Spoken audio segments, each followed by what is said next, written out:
Makulimlim na umaga ng Martes. Kulimlim. Anong oras na Ayan, maingay na sa school. Ayan. Ganyan lang talaga dito. 3 araw na lang closing na ng school, kaya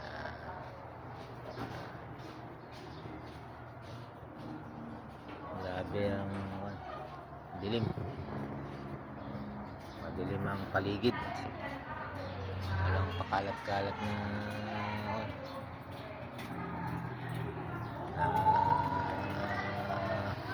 mga tao, bihira na nagpaparcel lang.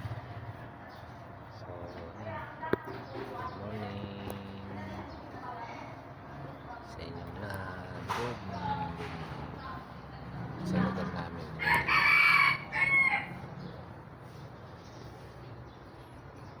Tayo.